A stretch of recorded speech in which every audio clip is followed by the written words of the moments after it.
महाभारत एक कालातीत महाकाव्य न केवल एक महायुद्ध की कहानी के रूप में बल्कि मानव संघर्षों के एक गहन प्रतीक के रूप में पीढ़ी दर पीढ़ी प्रतिध्वनित होता रहता है। इसके मुख्य विषय धर्म, नैतिकता, संबंध और आत्मसाक्षात्कार समय से परे हैं और हमारे भीतर और समाज में मौजूद शाश्वत संघर्षों की गहरी समझ प्रदान करते हैं।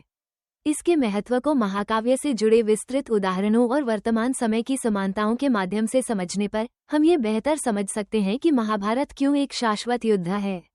धर्म का संघर्ष। पूरा महाकाव्य धर्म अर्थात धर्म की जटिलता के चारों ओर घूमता है। युधिष्ठिर, सबसे बड़े पांडव, धर्म के प्रति अपनी निष्ठा के लिए प्रसिद्ध हैं, फिर भी वो इसे कई मौकों पर तोड़ते हैं, जैसे कि जब वो युद्ध के दौरान अश्वत्थामा की मृत्यु के बारे में झूठ बोलते हैं। कुरुक्षेत्र युद्ध की शुरुआत में अर्जुन का आंतरिक संघर्ष भी एक और प्रसिद्ध उदाहरण है, जहां वो अपने कर्तव्य और अपने ही परिजनों के विरुद्ध युद्ध लड़ने के बीच नैतिक दुविधा का सामना करते हैं। आधुनिक जीवन भी ऐसे ही संघर्षों से भरा हुआ है। उदाहरण के लिए, एक विस्लब्लोअर को किसी कंपनी में अनैतिक प्रथाओं को उजागर करने की चुनौती का सामना करना पड़ता है, जिससे उनकी नौकरी और सामाजिक संबंध खतरे में पड़ सकते हैं। माता पिता भी अपने परिवार को आर्थिक रूप से सहयोग देने और अपने बच्चों के साथ गुणवत्तापूर्ण समय बिताने के बीच संघर्ष करते हैं। ये दुविधाएं इस बात को रेखांकित करती हैं कि जटिल और परस्पर जुड़े संसार में अपने धर्म को परिभाषित करना और उसका पालन करना हमेशा एक चुनौती है।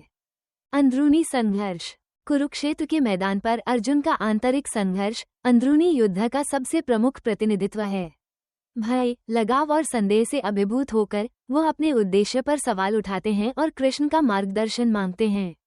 एक और उदाहरण कर्ण का है, जो दुर्योधन के प्रति अपनी निष्ठा और यह एहसास कि वो युद्ध के गलत पक्ष में है के बीच फंसा हुआ है। आज के समय में भी लोग ऐसे ही अंदरूनी संघर्षों का सामना करते हैं। उदाहरण के लिए, एक डॉक्टर को यह निर्णय लेना पड़ सकता है कि एक महंगी प्रक्रिया करें जो शायद न्यूनतम परिणाम दे, या एक कम खर्चीला लेकिन अधिक व्यवहारिक समाधान सुझाएं। खिलाड़ी और कलाकार अक्सर महत्वपूर्ण आयोजनों से पहले आत्मसंदेह के संघर्षों का सामना करते हैं, जैसे अर्जुन युद्ध से पहले हिचकिचा रहे थे। महाभारत हमें सिखाता है कि स्पष्टता और मार्गदर्शन के साथ इन अंदरूनी संघर्षों का समाधान करना आगे बढ़ने की कुंजी है।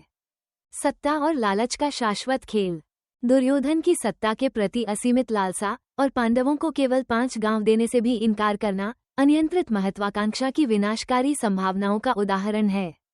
उसका अहंकार उसे तर्क से अंधा कर देता है, जिसके परिणामस्वरूप विनाशकारी युद्ध होता है। यहाँ तक कि धृतराष्ट्र भी अपने पुत्र के प्रति अपने प्रेम के कारण दुर्योधन के कार्यों को सक्षम बनाते हैं, जिससे त्रासदी होती है। आधुनिक राजनीति और कॉर्पोरेट परिवेश में सत्ता की निरंतर खोज दुर्योधन के लालच को प्रतिबिंबित करती है। कॉर्पोरेट धोखाधड़ी, राजनीतिक भ्रष्टाचार और संसाधनों पर संघर्ष जैसे कांड ये दिखाते हैं कि महत्वाकांक्षा कैसे सामाजिक और पर्यावरणीय विनाश का कारण बन सकती है। महाभारत हमें याद दिलाता है कि अनियंत्रित लालच केवल व्यक्तिगत पतन ही नहीं, बल्कि व्यापक दुखों का कारण बनता है। संबंधों की जटिलताएं। महाकाव्य जटिल संबंधों से भरा हुआ है। द्रौपदी का पांडवों के प्रति अटूट समर्थन उनके प्रति कर्ण की अवमानना के विपरीत है, जिसने कौरव सभा में उनके अपमान के दौरान उन्हें अपमानित किया था। भीष्म की सिंहासन के प्रति निष्ठा उन्हें द्रौपदी के चीरहरण के दौरान मौन रहने के लिए मजबूर करती है, जो विरोधाभासी निष्ठाओं के दर्द को उजागर करती है। इसी तरह कर्ण के वंश के बारे में कुंती का रहस्य एक और जटिलता जोड़ता है, जो कर्ण और पांडवों के साथ उनके संबंधों को प्रभावित करता है। आज की पारिवारिक गतिशीलताएं भी उतनी ही जटिल हैं। एक बच्चा तलाकशुदा परिवार में विभाजित निष्ठाओं का सामना कर सकता है, जबकि दोस्त राजनीतिक या वैचारिक बहस में विरोधी पक्षों पर हो सकते हैं। ये स्थितियां महाभारत की उन जटिलताओं को प्रतिबिंबित करती हैं, जो संबंधों में नाजुक संतुलन की खोज करती हैं। न्याय और नैतिक अस्पष्टता। महाभारत पूर्ण न्याय की अवधारणा पर सवाल उठाता है। कृष्ण स्वयं धोखाधड़ी का सहारा लेते हैं, जैसे भीम को दुर्योधन की जांघ पर वार करने की सलाह देना या कर्ण की कमजोरियों का फायदा उठाकर उसकी मृत्यु सुनिश्चित करना। ये कार्य, हालांकि जीत के लिए आवश्यक थे, सही और गलत के बीच की रेखाओं को धुंधला कर देते हैं। कानूनी प्रणालियों में न्याय अक्सर व्यक्तिपरक होता है। उदाहरण के लिए, दलील समझौते प्ली बार्गेन्स में समझौते शामिल होते हैं, जहां पीड़ितों के लिए न्याय समाज की निष्पक्षता की अपेक्षाओं से मेल नहीं खा सकता। संकट की स्थिति में नेता अक्सर व्यापक हित के लिए नैतिक रूप से अस्पष्ट निर्णय लेते हैं, जैसे कृष्ण की रणनीतियां। महाकाव्य हमें ये याद दिलाता है कि जीवन में अक्सर ऐसे ग्रे क्षेत्र होते हैं जहां नैतिकता और व्यवहारिकता का टकराव होता है। संघर्ष का चक्रीय स्वभाव। कुरुक्षेत्र युद्ध एक स्वतंत्र घटना नहीं है, बल्कि लंबे समय से चली आ रही दुश्मनी और अनसुलझे विवादों का चरमोत्कर्ष है। यहाँ तक कि युद्ध के बाद भी संघर्ष का चक्र जारी रहता है, जैसा कि गांधारी के कृष्ण को दिए गए शाप से देखा जाता है, जो उनकी वंश परंपरा के विनाश की ओर ले जाता है। संघर्ष के चक्रीय स्वभाव को अंतर्राष्ट्रीय संबंधों में देखा जा सकता है, जहां ऐतिहासिक शिकायतें चल रहे तनाव को जन्म देती हैं। युद्ध समाप्त हो सकते हैं, लेकिन अविश्वास और कटुता बनी रहती है, जैसे कि उपनिवेशवाद के बाद के संघर्षों या क्षेत्रीय विवादों में देखा जाता है, जैसे मध्य पूर्व में। महाभारत ये दिखाता है कि जब तक गहरी समस्याओं का समाधान नहीं किया जाता, संघर्षों के चक्र दोहराए जाते रहेंगे। आत्मसाक्षात्कार की खोज। अर्जुन का कृष्ण की शिक्षाओं के माध्यम से परिवर्तन भगवद गीता में आत्मसाक्षात्कार की अंतिम खोज का प्रतिनिधित्व करता है। गीता का दर्शन व्यक्तियों को भौतिक लगाव और अहंकार से ऊपर उठने का आग्रह करता है, कर्म अर्थात धर्म के अनुरूप कार्य के महत्व पर जोर देता है। आज की तेज तर्रार दुनिया में आत्मसाक्षात्कार की खोज अक्सर भौतिकवाद और प्रतिस्पर्धा की छाया में दब जाती है। माइंडफुलनेस और आध्यात्मिक रिट्रीट जैसी प्रथाएं इस असंतुलन को संबोधित करने का प्रयास करती हैं, जो अर्जुन की यात्रा को दर्शाती हैं।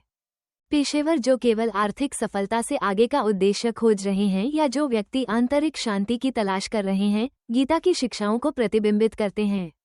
संघर्ष में महिलाओं की भूमिका। महाभारत में महिलाएं, भले ही पुरुष नायकों के साए में हों, कथा को आकार देने में महत्वपूर्ण भूमिका निभाती हैं। द्यूत क्रीड़ा के दौरान द्रौपदी का अपमान युद्ध के लिए उत्प्रेरक बन जाता है, जो ये दर्शाता है कि महिलाओं के साथ अन्याय और दुर्व्यवहार कैसे व्यापक सामाजिक संघर्षों में बदल सकता है। कुंती के निर्णय, जैसे कर्ण की पहचान को गुप्त रखना, घटनाओं की दिशा को गहराई से प्रभावित करते हैं। गांधारी का शाप, जो उनके दुख और विश्वासघात की भावना से उत्पन्न होता है, यादव वंश के विनाश को सुनिश्चित करता है। सामाजिक और राजनीतिक संघर्षों में महिलाओं की भूमिका आज भी महत्वपूर्ण बनी हुई है। मी टू जैसे आंदोलनों से यह स्पष्ट होता है कि जब महिलाओं की आवाज को दबाया जाता है, तो यह व्यापक सामाजिक उथल-पुथल का कारण बन सकता है। जैसिंडा अर्डन या मलाला यूसुफजई जैसी महिला नेता ये दिखाती हैं कि नेतृत्व भूमिकाओं में महिलाओं की शक्ति कितनी परिवर्तनकारी हो सकती है, जैसे द्रौपदी का पांडवों को न्याय के लिए एकजुट करना। महाभारत हमें याद दिलाता है कि इतिहास को आकार देने में महिलाओं के अनुभवों और कार्यों का गहरा प्रभाव पड़ता है। अहंकार और गर्व के परिणाम। महाकाव्य के कई संघर्ष अहंकार और गर्व से प्रेरित हैं। दुर्योधन का पांडवों को सुई की नोक जितनी भी भूमि न देने का इनकार, उसके अहंकार और पांडवों को समान रूप से स्वीकार करने में असमर्थता से उपजा है। कर्ण, ये जानते हुए भी कि पांडव उसके भाई हैं, दुर्योधन के प्रति अपनी निष्ठा और एक योद्धा के रूप में अपनी स्थिति के गर्व के कारण उनके खिलाफ लड़ता है। यहाँ तक कि द्रौपदी की टिप्पणी की, अंधे का पुत्र भी अंधा है, दुर्योधन के अहंकार को चोट पहुंचाती है और उसकी शत्रुता को बढ़ावा देती है। आज भी अहंकार से प्रेरित निर्णय व्यक्तिगत और सामाजिक संघर्षों का कारण बनते हैं। चाहे कार्यस्थल की प्रतिद्वंद्विता हो, राजनीतिक शक्ति संघर्ष या अंतर्राष्ट्रीय विवाद, गर्व व्यक्तियों और नेताओं को तर्कसंगतता और समझौते से अंधा कर सकता है। उदाहरण के लिए, व्यापार युद्ध और कूटनीतिक गतिरोध अक्सर नेताओं के अहंकार से उत्पन्न होते हैं, जैसे महाभारत के पात्रों के संघर्ष। महाकाव्य हमें अनियंत्रित गर्व की विनाशकारी संभावनाओं के बारे में चेतावनी देता है। परिवर्तन और अनित्यत्व की अपरिहार्यता। महाभारत परिवर्तन की अपरिहार्यता को रेखांकित करता है। अपनी जीत के बावजूद पांडव अंततः अपने राज्य का त्याग कर देते हैं और मुक्ति की यात्रा पर निकल पड़ते हैं। कौरवों का विनाश, कृष्ण का निधन और यादव वंश का पतन शक्ति, धन और संबंधों की अनित्यत्व का प्रतीक हैं। जीवन और मृत्यु का ये चक्रीय स्वभाव ये सिखाता है कि भौतिक संसार में कुछ भी स्थायी नहीं है। आधुनिक समाज अनित्यत्व का एक निरंतर अनुस्मारक है। प्रौद्योगिकी प्रगति, आर्थिक बदलाव और सांस्कृतिक परिवर्तन ये दर्शाते हैं कि दुनिया कितनी तेजी से बदलती है।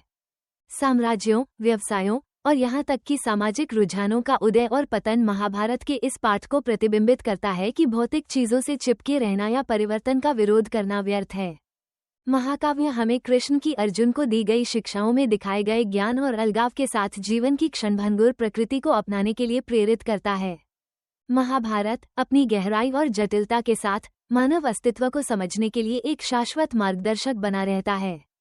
इसके प्रत्येक विषय, धर्म और आंतरिक संघर्ष से लेकर महिलाओं की भूमिकाओं, अहंकार और अनित्यत्व तक, व्यक्तिगत और सामाजिक संदर्भों में हमारे सामने आने वाली चुनौतियों में गहरी अंतर्दृष्टि प्रदान करते हैं।